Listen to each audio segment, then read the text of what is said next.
Fala pessoal, tudo bem com vocês?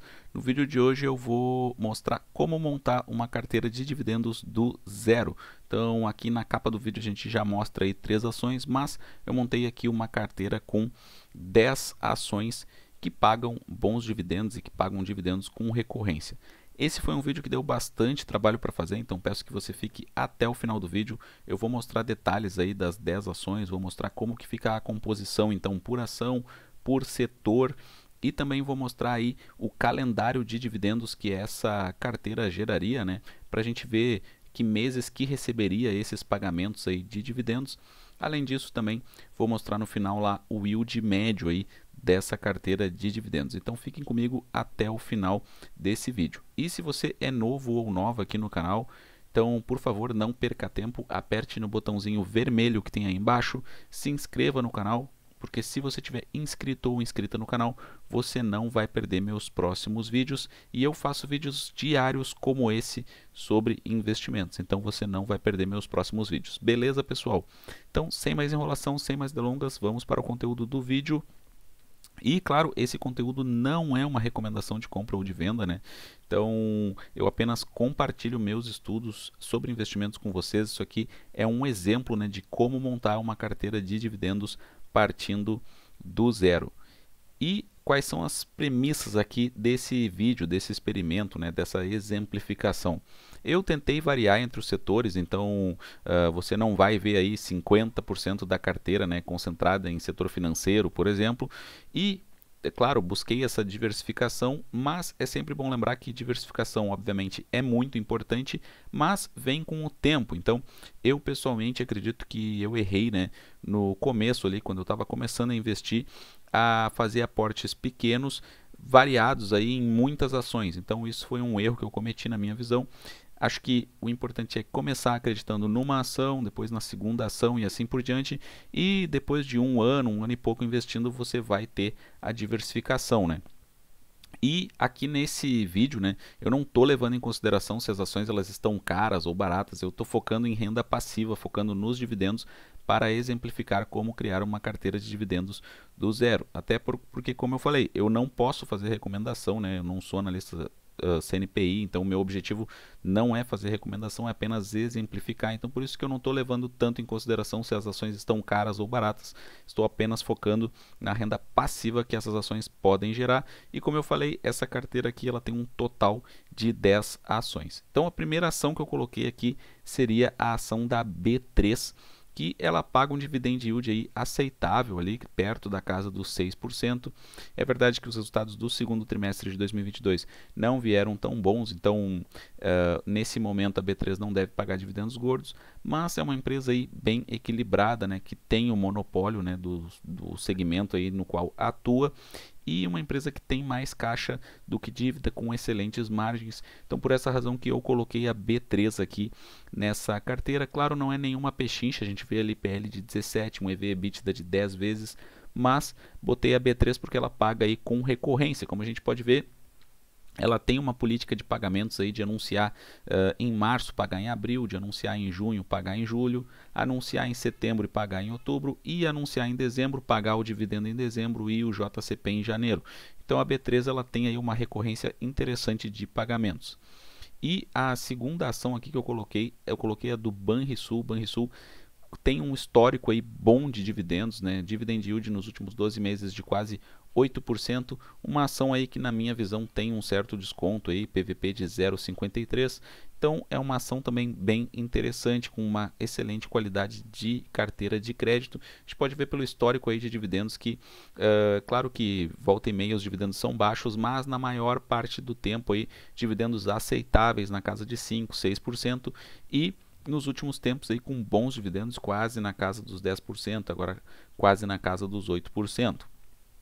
A terceira ação que eu coloquei aqui é do Banco do Brasil. Banco do Brasil, que é uma ação aí que eu gosto muito e que eu até fiz um vídeo aqui projetando dividendos do Banco do Brasil para os próximos anos. Então acredito que Banco do Brasil nos próximos 2, 3 anos deva pagar aí na faixa dos 10%, e nos últimos 12 meses aí dividend yield de 8%, também com uma recorrência muito boa. Banco do Brasil quase que parece um fundo imobiliário, né? Paga muitas vezes ao ano. A próxima ação aqui é do setor elétrico, a ENGIE, e a ENGIE ela tem um foco aí na parte de geração de energia. Então, para explicar aqui o meu racional aqui na carteira desse vídeo, né? O setor de energia elétrica ele tem vários segmentos aí, tem segmento de geração, transmissão e distribuição. O setor de distribuição ele é o mais suscetível aí a canetadas, né? O setor de transmissão ele é mais estável. O setor de geração ele tem sim a questão do risco hídrico, mas também considero ele um setor mais estável e mais previsível do que o de distribuição. Então, na minha opinião, aqui o melhor setor, né, de energia e o melhor segmento, melhor dizendo, de energia seria o de transmissão para dividendos, o segundo o de geração e o terceiro de distribuição. Então, aqui na carteira eu comecei aqui para geração de energia com a ENGIE, né? A ENGIE vocês podem ver que ela tem um papel bem defensivo na carteira, porque claro que ela oscila como todas as ações, mas ela oscila menos do que a média aí do Ibovespa, é uma ação que não oscila tanto. Então a gente pode ver ali que ela anda de lado por muito tempo, né? Então ela tem um papel bem defensivo e sempre pagando dividendos. Então a gente vê aí um dividend yield aceitável na casa dos 5%, né? Uma empresa aí que ela não é nenhuma pechincha, porque ela tem aí um PL de 18, mas isso se dá muito por conta da qualidade de gestão da ENGIE. E a segunda ação aqui do setor de energia que eu coloquei justamente uma para o segmento de geração e a outra para o segmento de transmissão, né? Para a transmissão eu escolhi aqui a Alupar, que ela tem um dividend yield atual aí na casa dos 4%, mas ela está reduzindo a alavancagem. Então circulei ali dívida líquida pelo EBITDA está em duas vezes, né? Já esteve maior, então ela vem num momento aí de receber, né, o retorno dos investimentos que tem feito. O indicador de alavancagem está reduzindo, isso deve fazer com que o dividend yield aumente nos próximos anos. E uma outra ação que eu coloquei aqui de um segmento, de um setor, né, diferente, botei aqui uma ação do agronegócio, da Brasil Agro. Ela recebe, né, dinheiro com as suas plantações, né, com a exploração das terras, mas ela tem um foco em desenvolver essas terras agrícolas, né, de vender essas terras agrícolas. Então, ela é uma empresa aí bem interessante na minha visão, com dividend yield nos últimos 12 meses de 16%, com um PL de apenas 5 vezes aí, né, e um crescimento muito grande das receitas e dos lucros nos últimos 5 anos. E uma ação aqui de um setor perene, um setor resiliente, né, que é o setor de telecomunicações, a ação da Vivo. A Vivo ela paga dividendos muito bons, né, então com recorrência aí, ela paga dividendos muito bons, todo ano paga dividendos bons. Então a gente vê aqui o dividend yield nos últimos 12 meses na casa de 9%, sendo negociada aí a 4 vezes EBITDA. Então uma empresa que também é uma ação assim que a gente pode dizer sem emoção, né, porque ela oscila pouco, anda de lado bastante tempo, mas isso na minha visão é até um elogio, porque ela tem um caráter ali, um papel bem defensivo e exerce esse papel pagando bons dividendos. Mais uma ação aqui de um setor resiliente, né? Setor de água e saneamento. Sanepar com dividend yield de 6%. A política de dividendos da Sanepar, na minha visão, não é boa, mas claro, o setor de saneamento tem muito a crescer com o marco legal do saneamento, né? Com investimentos pesados sendo feitos no setor e querendo ou não, mesmo tendo uma política de dividendos aí que não é muito boa, ela paga um dividendo de yield aí aceitável na casa de 6%, PVP de 0,66, né, um PL de 4 e um EV/EBITDA de 4 vezes. Então uma empresa aí que realmente, na minha visão, é uma das estatais assim mais bem tocadas na minha visão. Mais uma ação aqui, a Caixa Seguridade, dividend yield na casa dos 6% também, PL de 12 aí, a gente pode dizer, né? Caixa Seguridade eu botei aqui para ser uma ação aí do setor de seguros. Poderia ser BB Seguridade, por exemplo, que eu gosto muito, mas aí já botei o Banco do Brasil na carteira, então para título de exemplo, botei aqui a Caixa Seguridade.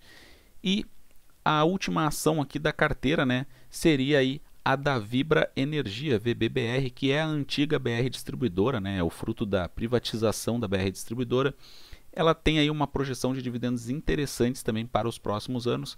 Atualmente paga um dividendo baixo aí na casa dos 3%, mas é uma empresa que atua num setor interessante também para a gente diversificar aqui na carteira. Então, resumo da carteira por ação, né?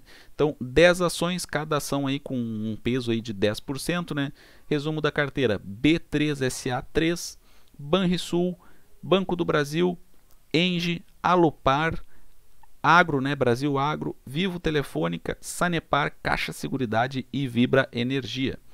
E por setor aqui, a gente pode ver setor financeiro ficou com 30%, setor elétrico com 20%, setor agro aí com 10%, telecomunicações 10%, saneamento 10%, seguros 10%, petróleo e gás 10%. Então a gente vê aqui que aqueles setores best, né, que o Barsi tanto fala, então bancos estão aqui contemplados na carteira, energia elétrica também, seguros também contemplados na carteira, saneamento também e telecomunicações também. Então todos esses setores aí que são considerados muito bons, né, resilientes, perenes, né, eles estão aqui na carteira. Além disso, adicionei então o setor do agronegócio aí com a Brasil Agro e também o setor de petróleo e gás com a Vibra Energia, né? Petróleo, gás e biocombustíveis, né?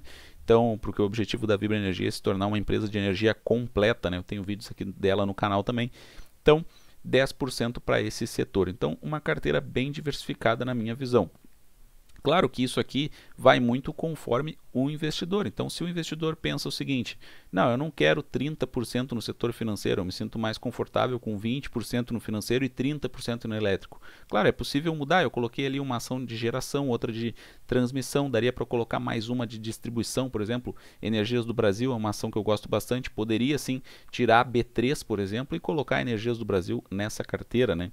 Ou então, não gosto do setor de petróleo e gás, claro, também poderia tirar esse setor, colocar, por exemplo, uma ação do setor de saúde, que é uma ação são ações bem interessantes também, poderia se colocar aí ações desse setor. E claro, como vocês podem ver, eu coloquei apenas 10 ações nessa carteira. Seria possível sim fazer essa ação com o mesmo objetivo, com essa carteira, digo melhor, né? Essa carteira com o mesmo objetivo, mas com mais ações e um peso menor por ação, né? E também, claro, seria possível ter essas 10 ações, por exemplo, focando para dividendos e ter mais 5, 6 ações focando crescimento, por exemplo. Então, isso também seria possível, né, para a gente ter ali, sei lá, 15, 16, 17 ações, né, sendo 10 para dividendos e as outras buscando valorização, aí, ganho de capital no longo prazo. Então, isso aqui pode mudar muito conforme cada pessoa, conforme o perfil de cada investidor.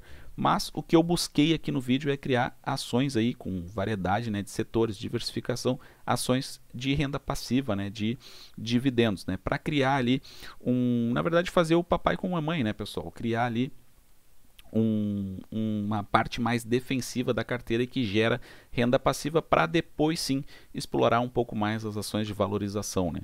E aqui o calendário de dividendos, como que ficaria isso, né? Quando que o investidor receberia dividendos? Então a gente vê aí que em janeiro receberia pagamentos da B3 e da Engie. Fevereiro é o único mês que não receberia dividendos, mas pode ver que em março já receberia Banrisul, Banco do Brasil, Engie. Em abril, B3 e Caixa Seguridade. Em maio, Banrisul, Banco do Brasil, Alupar e Vibra Energia. Em junho receberia pagamentos de Banrisul, Banco do Brasil e Sanepar. Em julho, B3, Engie e Vivo.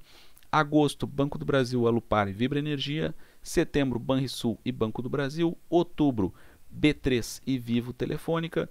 Novembro, aí, vários pagamentos, Banco do Brasil, Engie, Alupar, Brasil Agro e Caixa Seguridade.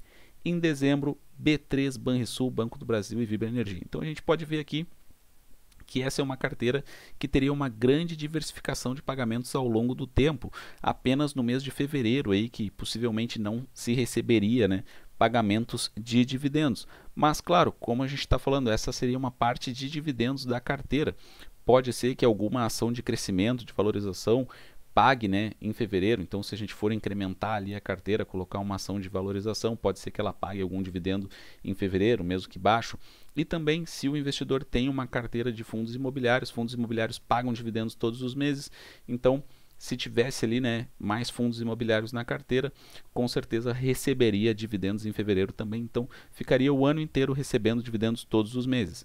Claro, a gente sabe, no mundo dos investimentos, alguns meses recebe mais, outros menos, mas se a gente colocasse mais fundos imobiliários aqui, tivesse uma carteira de fundos imobiliários, daí com certeza receberia aí pagamentos, né, remuneração em fevereiro. E aqui o yield médio, então a última parte do vídeo, né, a B3 aqui eu levei em consideração, na verdade, os últimos 12 meses, né, para a gente fazer a média aí de dividendo dessa carteira. Então a B3 ela tem um dividend yield aí nos últimos 12 meses de 5%, Banrisul 7%, Banco do Brasil 8%, Engie 5%, Alupar 4%, Vivo Telefônica 9%, Brasil Agro 16%, Sanepar 6%, Caixa Seguridade 5, né, quase 6, e Vibra Energia 3. Então isso daria um dividend yield aí médio da carteira de 7%. Mas claro, isso eu estou levando em consideração os últimos 12 meses e os preços atuais das ações. A gente tem que ver que, visando o longo prazo, essas ações que pagam dividendos, elas também têm uma tendência aí a ter um ganho de capital, a ter uma valorização ao longo do tempo. Então, quem comprar nos preços atuais, né, claro que tem ações que vão desvalorizar, outras vão valorizar, mas o que a gente tem que levar em consideração é o yield on cost, ou seja, cada pessoa tem um dividend yield diferente, né? Então, por exemplo, o Banco do Brasil hoje ele está cotado lá na casa dos 40, né? Mas muitas pessoas compraram quando estava R$ 28. Então, os próximos pagamentos aí, eles vão gerar um dividend yield maior para aquelas pessoas que compraram Banco do Brasil quando estava a R$ 28. Então é isso que a gente tem que levar em consideração visando o longo prazo. Então lá na frente, daqui 10, 15, 20 anos, esse dividend yield aqui poderia ser muito maior. Então pessoal, quero saber o que vocês acharam desse vídeo, eu aprendo muito com vocês. Eu leio e respondo todos os comentários, então deixem comentários aqui no canal. Um forte abraço a todos e até a próxima.